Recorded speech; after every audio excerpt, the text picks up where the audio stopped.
ایک اور نقطہ اس میں چھپا ہوا ہے کہ قرآن کی کئی آیتیں ایسی ہیں جس میں خدا نے 3 اطاعتیں مانگی ہیں۔ پہلی ولایت میں اللہ تمہارا ولی، والرسول میرا رسول تمہارا ولی، اور وہ ولی جو حالت رکوع میں زکوٰۃ دیتا ہوا نظر آ جائے، پورا سینٹینس ہے۔ تیسری ولایت کو خدا نے کھینچ کے بتایا، فوراً نہیں بتایا، اطیعوا اللہ واطیعوا الرسول، پھر اولي الامر منکم، 2-3 الفاظ آئے۔ لیکن جب اپنی اطاعت کی، ایک لفظ اطیعوا اللہ، رسول کی والرسول انما ولیکم اللہ والرسول، لیکن جب تیسری ولایت کی بات آتی ہے تو خدا سینٹینس کو کھینچتا ہے، کیونکہ اس تیسری ہی ولایت میں لوگ الجھے ہوئے ہیں۔ کہ انما ولیکم اللہ، مسلمانوں نے کہا لا الہ الا اللہ، کہا والرسول، مسلمانوں نے کہا محمد رسول اللہ۔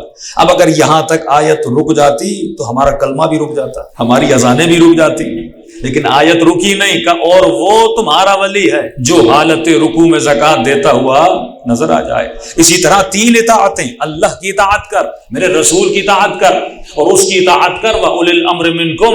لیکن سوال جو اکثر جوان کرتے ہیں یا اکثر جوانوں سے ہوتا ہے تشیع میں، وہ یہ ہے کہ بھائی اگر آپ کے 12 امام ہیں تو اتنا جھگڑا امت میں، اچھا نہ ہوتا کہ رب 12 کے نام بتا دیتا قرآن میں، جس طرح کہا کہ میں اللہ، میرا رسول، تو اللہ 12 کے نام بتا دیتا تو مسئلہ ہی حل ہو جاتا، نہ شیعہ سنی کا جھگڑا ہوتا، نہ عقائدی اختلاف ہوتا، 12 کے 12 نام آ جاتے۔ قرآن کی فصاحت و بلاغت کو سمجھیے، اللہ نے اپنا نام لیا، رسول کا نام لیا، لیکن جب تیسری اطاعت کی باری آئی تو نام نہیں لیا، صفت بتائی، نام نہیں لیا، صفت بتائی۔ مثلا آیت تطہیر آپ پڑھیں، انما یرید اللہ لیذھب عنکم الرجس اہل البیت ویطہرکم تطہیرا، صفت بتائی کہ اہل بیت رسول وہ ہے، نہ وہ نجاست کے قریب جاتے ہیں نہ نجاست ان کے قریب آتی ہے۔ تیسرا ولی وہ ہے جو حالت رکوع میں زکوٰۃ دیتا ہوا نظر آ جاتا ہے۔ کیوں؟ کیونکہ علماء فرماتے ہیں نام رکھنا آسان ہے، صفت کو اپنانا بڑا مشکل ہے۔ اس مجمع میں کئی لوگ ہوں گے جن کا نام علی ہوگا، لیکن علی جیسا کردار بنانا بڑا مشکل ہے۔ کئی لوگ ہوں گے جن کا نام محمد ہوگا،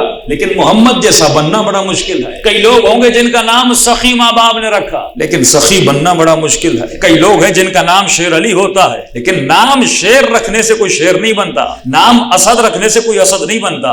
تو اللہ نے کہا اگر میں نام دیتا تو دشمن اہل بیت اپنے بچوں کے نام وہی رکھ لیتے ہیں، تو شاید بنو امیہ کی نسل میں سارے اہل بیت کے نام تجھے نظر آتے، کہتے یہ نام جو اللہ نے بتایا ہے یہی اسی کے لیے بتایا ہے، یہ نام جو اللہ نے ذکر، اللہ نے کہا میں نام نہیں بتاؤں گا، میں صفت بتاؤں گا۔ صفت کو پیدا کرنا بڑا مشکل ہے، اور صفت یہ ہے کہ نہ رجس ان کے قریب جاتا ہے نہ یہ رجس کے قریب جاتے ہیں۔ اب جا کر ایسے اہل بیت کو تلاش کرنا جنہوں نے کبھی کسی بت کو سجدہ نہ کیا ہو۔ فرمایا وارث نبی وہ ہوگا جو باب مدینۃ العلم ہوگا۔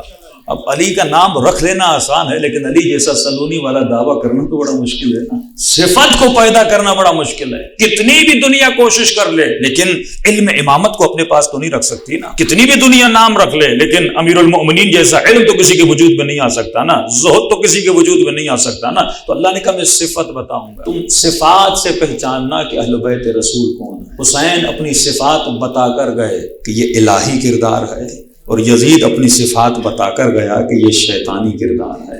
اب فیصلہ تمہارے اوپر ہے، کیونکہ سب سے مضبوط ترین جو پہچان ہوتی ہے وہ صفت کی پہچان ہوتی ہے۔ انبیاء ماں قبل کو دیکھ لیں، تورات ہو انجیل ہو، خدا نے ہمیشہ صفت بتائیں۔ خود تورات میں لکھا ہوا ہے، خود انجیل میں لکھا ہوا ہے کہ جو آنے والا نبی ہوگا وہ اپنی مرضی سے کچھ بھی نہیں کہے گا، وہی کہے گا جو مرضی الہی کہے گی۔ اس کے اندر صفت امانت ہوگی، وہ امین ہوگا۔ اب پورے مکے میں ڈھونڈ لیں، محمد کے علاوہ کوئی اور امین ملتا نہیں ہے۔ کافر ہو کر بھی محمد کو امین مان رہا ہے، کیونکہ نام سے زیادہ صفت انسان کی پہچان کرواتی ہے۔ آج دنیا اگر اہل بیت کو یاد کر رہی ہے تو نام سے زیادہ ان کی صفات کو یاد کرتی ہے، کہ بھائی سب چھوڑ کے بھاگ گئے تھے، علی رکے تھے۔